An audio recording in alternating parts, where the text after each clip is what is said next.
There's not one guy, one person in the history of this program that's bigger than the program. What's better than this? Guys being dudes. What's up and welcome into week 13 of the program roundup. I'm Patrick Hertzberger. Joined with me is Ryan Tyson and Mark Hall, and we are sponsored by our friends at the Fan Stop. The link of their website is in the description of this video and in the comments. Go to their website right now and use our promo code PGUYZ for 15% off their Shirt of the Month Club for your first 3 months, or 15% off a game day polo. If you want a game day polo of your school, they have over 50 schools. Go get your game day polo right now, especially if you're an Aggie, because you just got a new head coach in Mike Elko after some drama with Mark Stoops last night. Guys, what are your initial thoughts on this A&M hire? You want to go first, Mark? Yeah, okay. I'm laughing over here. That probably tells me what I think about this. I think I saw a tweet that said A&M is paying $100 million to hire Jimbo's DC to be their head coach because of how much you have to pay Jimbo and then how much you have to pay Duke and Elko himself. And it just seems like when someone goes to swat a fly but smacks themselves in the face a little bit, every move that A&M makes just seems a little goofier than the move it made before. Giving Jimbo all that money and a blank plaque was goofy. Supporting him all these years with blank check after blank check is goofy. And now, just because you need to change things up, just because you need to go win a press conference, you're doing this, and it's goofy. And the Stoops thing, I just don't get, because they got bullied. I can understand Mark Stoops not being like an exciting candidate if you're Texas A&M. I get that. I do. Mike Elko cannot then be the exciting option if you're Texas A&M. There's just no way. He hasn't been that good at Duke, and the ties can't be that strong. So I just don't get it. Maybe it's a great hire. I don't want to say it's a bad hire, but it's a weird one, the same way that everything Texas A&M does is just a little bit weird. Yeah, two big things for me, maybe as to why the switch happened. Obviously, there was a lot of pushback, but two potential big reasons could it be that Mark Stoops makes $8 million a year and Elko only makes around $3.5 million a year. With money being so much, I don't understand the Aggies have all the money in the world. However, maybe they cared a little bit that they were going to have to pay Mark more than Mike, and because the funding folks do have all the say, it seems that could have been a potential issue. The second thing is, Mark, you did mention the ties. Mike Elko was a great coordinator at Texas A&M. He knows some of the players that could be there. It's an easier transition than Mark Stoops. But overall, there's no difference if you look at it as at a high level. Maybe the difference actually is that Mark Stoops is better. Yeah, I mean, like that's the thing I have on this A&M, whatever this is for A&M. Like, I have never seen an organization basically like offer someone a job and then the fan base and the donors are like, no, this isn't a sexy enough hire, which is essentially what they did last night. And the money thing might play into this, but they just paid like $75 million to ask Jimbo to go away. So like, I don't really understand how, if like that's what the sword you're falling on, it doesn't really make much sense to me to say like, oh, well, no to Stoops, but yes to Elko. I don't really understand, if they're not going to go with Stoops, why they go with Elko. I get the connection with the old coordinator job. I get that. I think Stoops has proven himself much more than Elko has. I think he is a better coach than Elko is, at least right now. And I don't get it. It doesn't make any sense to me. It makes no sense. I feel like this is confusing if this is confusing for everybody else, like imagine how confusing this is for the people at A&M, the people who've recruited to A&M, the recruits going there next year. It's a lot. And I don't think they really know what they're doing, but when do they ever know what they're doing? So that's kind of the thing there. So good luck to Mike Elko. That's a place I would not want to be. So Yeah. It's just so crazy. I can't get over the clown show with as many commas as they have in College Station. It doesn't make sense. Crazy. You have oil money for decades and you can't get anything right. But Mike Elko just accepted the best job in football, so in college football. So I expect to see a lot of wins, a lot of Yeah. SEC championships come his way. Good luck to Mike Elko. Another breaking news just took place as well. Jeff Lebby headed to Mississippi State. You can go watch our post-game TCU podcast where we talk about that a little bit more. The only thing I will say to that, if you want to become a head coach, go to the University of Oklahoma to be an offensive coordinator because it's a clear stepping stone to becoming a head coach. Let's talk about the college football in general, guys. We have the conference championships coming up next week. The Big 12 will see Oklahoma State against Texas. Pac-12 will see Washington against Oregon. ACC will be Louisville against Florida State. SEC will see Alabama versus Georgia. The Big 10 will be Iowa against Michigan. I thought it'd be fun to give our top 4 playoff predictions right now and then go into some of those games. I will go ahead and go first.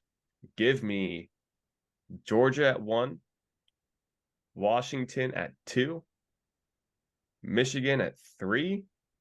Sorry, Michigan at 2, Washington at 3, and Texas at 4. Louisville pulling the upset against Florida State. What is yours, So Ryan? you're saying we'll Louisville talk about it, beats baby. Florida We'll State, talk about right? it. You kind of all right. All right. mine are not that far off. I got number 1 Georgia, number 2 Michigan, number 3 Oregon. No, number 3 Florida State, number 4 Oregon. That's quite different. Mark, who do you got? I'd say mine are the same as yours, except I have Oregon, not Washington. And then you said you have Texas 4 also. Yeah, I do. Yeah, that's what I have. So Georgia, Michigan, Oregon, Texas. So you also think Florida State loses to Louisville next week after their good game against Florida this week? Yes. Yeah. I just think Did you guys watch Louisville lose to Louisville got Kentucky? beat. Yeah, Louisville gets beat by Mark Stoops' superior Kentucky team. And I think that they can't make it to the playoff, but they can screw the hell out of another team across from them. And that's pretty enticing if you're a college football player, I think. It was every time I've ever played any competition. If I can just make the other person across from me hurt a little bit, I win, that's good. That's a good thing. So I think Louisville will show up with that kind of attitude. Yeah, and I also think to keep consistency 2 weeks in a row with a new quarterback is going to be difficult for Florida State. There's also now film, which wasn't as big of a thing before Florida played them. So I think Florida State, though, is just the superior team in every other position. I know we're not getting into preview of that specific game. No, we are. Go ahead. That's but fine. it's I think they're significantly more talented than Louisville. And I watched a little bit of that Kentucky game, and Louisville's good, but they're not I don't think they're Florida State good, even with a backup QB. And now I think whoever Florida State plays in my prediction, that would be Michigan. They are going to lose badly to Michigan. So Mark, anything on that? About Florida State? No. I mean, it sucks that Jordan Travis got hurt. yeah, That's the biggest thing. That's the only thing. They were 9-4, really a pretty magical year. They're still undefeated. There's a world where they beat Louisville and then suddenly you cannot keep them out. The phrasing is the most deserving 4 teams, and you're undefeated ACC champion. I don't know how you're not one of the most deserving teams, even if your quarterback is a third-year senior or the second. He redshirted twice, so he's a senior again. Whatever it is, he's not that good. He's not Jordan Travis, and the ceiling isn't there the way that it was for the team before. But I don't think you can leave him out if they go undefeated, right, guys? I mean, there's no way. No, you can't. It's wild. You can't put in a 1 loss over them. You can't leave out an undefeated. And undefeated is okay. Some UCF is probably going to get on to me, but an undefeated has Who? Power See ya. 5, an undefeated Power 5 has never been left out of the playoff before. So I don't think it's going to start this year. So Yeah. then is it Texas or is it It's Oregon, Oregon. Washington? I think it's Oregon. I think So Oregon That beats makes Washington. it, or yeah, That that makes makes it. it. Okay. Yeah. Not that is I think they've trial. had Oregon above Texas the entire year, and Washington they have above Oregon.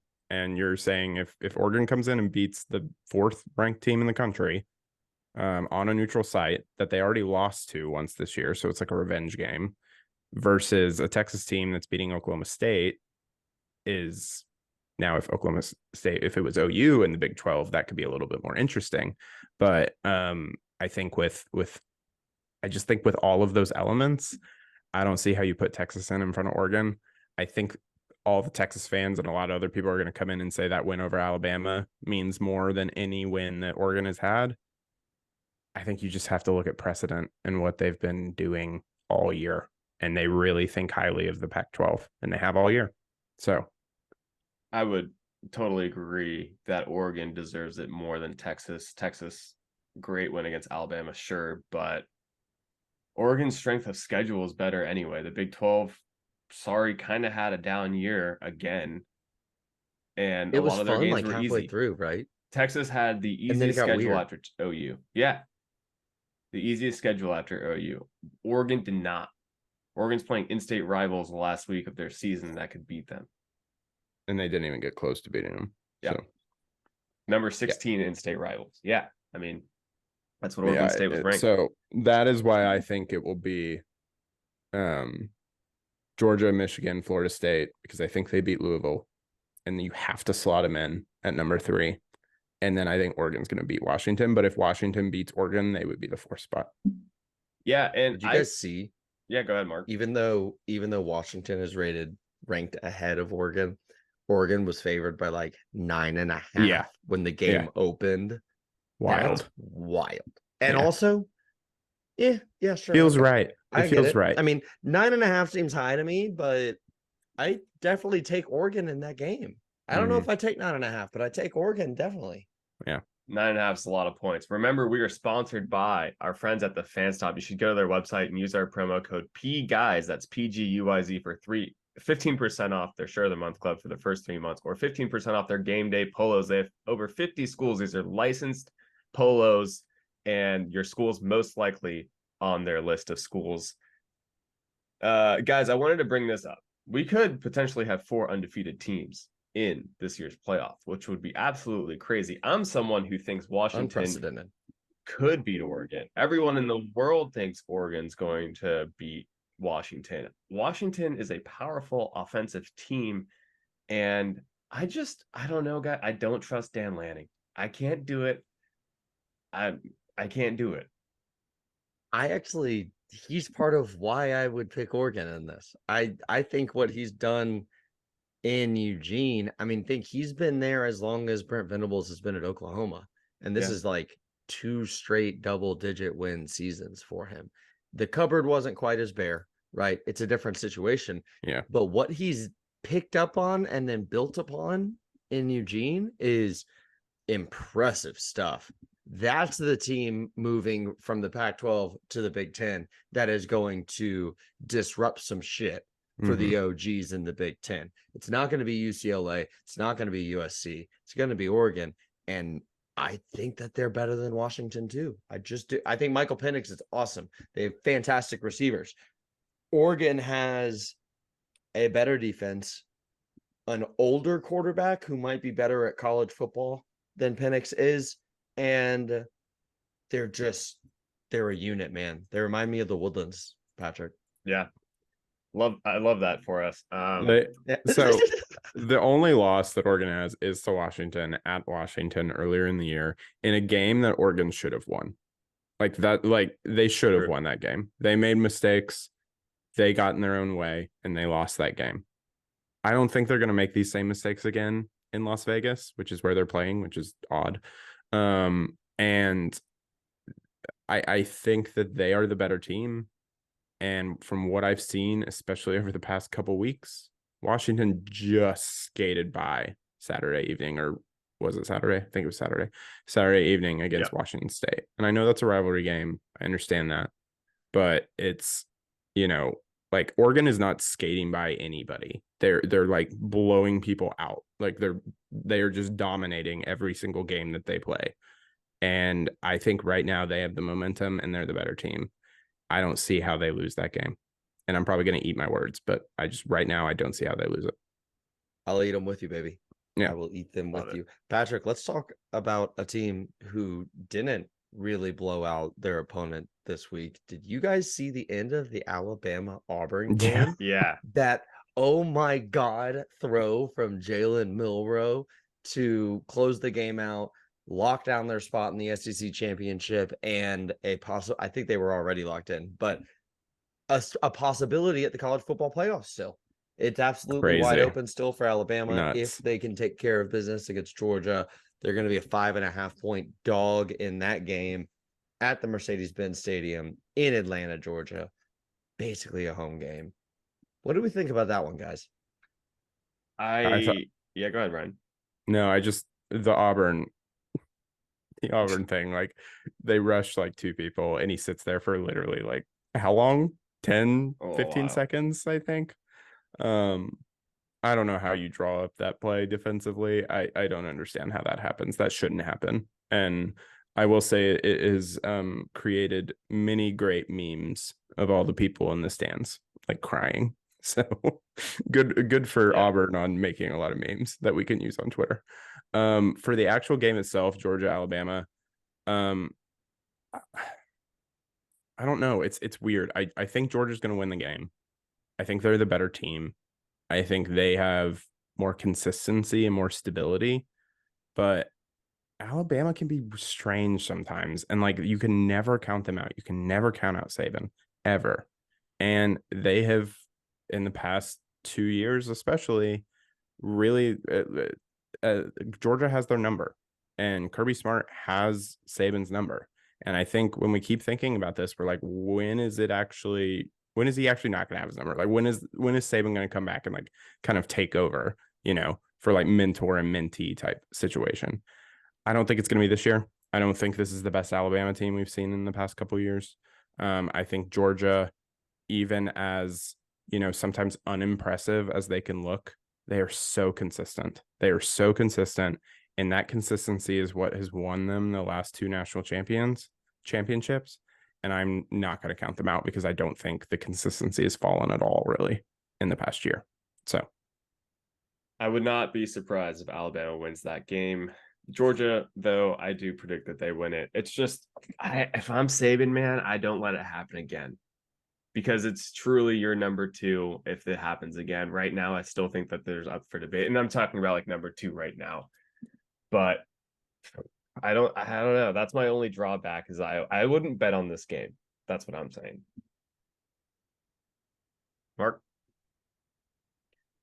I'll probably end up betting on this game. Yeah. But I mean, I think so. Georgia goes into Atlanta this week and beats Georgia Tech, but doesn't cover that 24-point line. Not even close, right? They win by 8.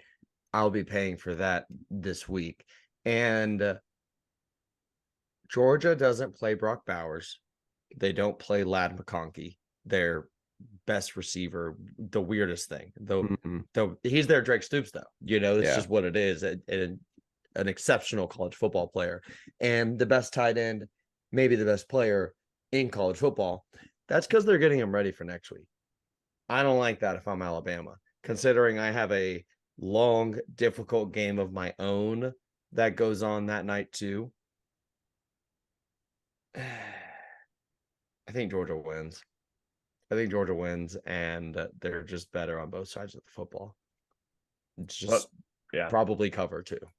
Let me ask you guys this because I think we'll have different opinions. Alabama beats Georgia. Does Texas go in if they beat Oklahoma State, or does Alabama go in at number 4? I think the head-to-head has to matter. Why schedule the game if it doesn't matter? I would want Texas to go in over Alabama. I mean, I don't really want Texas to go in over Alabama, but I would want them to. Yeah, I'm gonna have to have you cut this just to hear you say I need Texas Yeah, there. sure. Just that part there. Yeah, to some degree, like I do get that, but it's all part of a resume. And this Alabama team has looked better and better and better and better since that Texas game, to the point where, all right, Iron Bowl aside, because that's a rivalry game last night. Do you think that Alabama beats Texas on a neutral field? Because I do. Yeah. Yeah. It's just the Okay. principle of it for me. we're Why schedule the agreeing game? that order of operations has to matter, right? Like when these things happen. Yeah, but they don't So- matter more to me. Because why schedule the out of conference game? Why would any Big 12 ever try to play in a big out of conference opponent moving forward? Why would any ACC team do that or whatever? And why would any of this like new Pac 12, whatever's going to happen there, ever schedule a hard game if they have the opportunity to lose? I'm with you, and that's why the SEC teams don't do it. They schedule games against Texas. Yeah. JK. Yeah, that Just was beat funny. them. If this happens, this is going to be the most controversial thing in the entire world, or entirety of like what we've seen so far in the college football playoff. I mean, we're going to a 12-team thing next year, 12-team playoff next year. This is the last time for chaos to happen, really, when it comes to, well, it's not the last time, but like for this particular iteration of the playoff, this is the last time we can see this chaos happen. I could see things going either way. I could see them saying, Alabama looks like a completely different team. They just beat the number 1 team in the country, the 2-time defending national championship in Atlanta. They beat them. That's a pretty good argument versus Texas, who came into Tuscaloosa and beat a team that's not the same team as it was. It's hard though, because you're right, Pat. Head to head has to matter, but at the same time, I don't know. I could see it. SEC, they're going to look at as stronger than Big 12. How do you not put the SEC champion into the playoffs? I don't know. Brother, That'd be fun, though. That'd be fun. If we were Alabama and we beat Georgia, the Georgia, undefeated over the last however many games, Georgia, and then you don't make the playoff, no, we're rioting. We are rioting in the streets. Ain't no way on that. You cannot tell me Quinn Ewers deserves that more. I just can't get there. I just can't get there at all. But I almost hope it happens, because that 1-4 matchup is going to be lucrative for me in all the ways that the Georgia Tech game was not. Patrick, I just want to talk SEC for a second. That was great. Do you want to tell us a little bit more about our sponsor, the Fan Stop, before we hit on the last topic, the Big Ten? I would absolutely love to. Here's the thing about the Fan Stop. If you use our code PGUYZ, PGUYZ, you can go to their website at thefanstop.com and you can get 15% off your first 3 months of any 12-month subscription to their College Shirt of the Month club. These are going to be, this isn't one, but they're going to be beautiful, stylish, comfortable, awesome to wear, awesome to show people you're wearing. And they're going to be sent directly to your door every month. That's a t-shirt, long sleeve, a hoodie, just depending on the vibe, depending on the weather. They let you know in advance what's coming. It's a really good setup. In addition to that, if you go use our code PGUYZ, PGUYZ, you'll also get their new game day polos. They look good. They feel good. They smell good. They got that new shirt smell. And you'll get 15% off of those too. So absolutely go check out thefanstop.com. They're a great partner for us. They'll be a great partner for you. And use our code. Let them know that we sent you. PGUYZ, PGUYZ for 15% off. Patrick? Awesome. Yeah, I think Michigan is going to be in the playoffs. It's a shoo-in. They're going to destroy Iowa. And the game against Ohio State, 30-24 for Michigan. I honestly thought Michigan was going to be better and score more points and win by a larger margin, but Ohio State kind of hung in there. What are your thoughts on that game and Michigan getting a playoff spot? Kyle McCord just wasn't the guy, and Ryan Day might not be the guy. It's weird how you can win all these games. From 2019 to 2023, Ryan Day has lost 7 games now. But 3 of them are Michigan, and they're the last 3 seasons. And that's too many times for you to lose to Michigan. That's it, cold world, but that's the truth of it. And you wonder if it happens again next year, if it happens again the year, like how long are they going to just be dealing with that, even as he lights the world on fire with offensive production every single season? If you can't win the big one, you can't win the big one. Ryan, what do you think? Yeah, I agree with everything you said. I think that so looking at the Michigan Ohio State game, I thought both very good teams. I think they were well matched. The thing that got me was like looking at both of their quarterbacks and being like, neither of these guys are very good, and yet these teams are very good. So like they have a lot going for them other than the quarterback position. I'm interested to see how that plays once Michigan gets into the playoff, which I think they will. And for the Michigan Iowa game, all I have to say is I'm very, very thankful starting next year that the Big Ten is getting rid of these stupid East-West divisions or whatever, so we don't have to go through another dumb Big Ten game without the two best teams. Like, you should have basically a rematch of Ohio State and Michigan in the Big Ten championship. Those are the two best teams. They've proven that they are the two best teams in the Big Ten.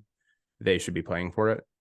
That will hopefully fix itself next year with the influx of Pac-12 teams that are moving into the Big Ten.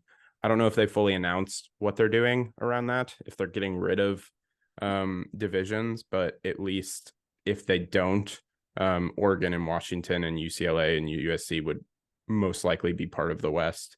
So we would probably be seeing like an Oregon versus a Michigan or an Oregon versus an Ohio State, something a little bit more exciting than what we've gotten over the past few years.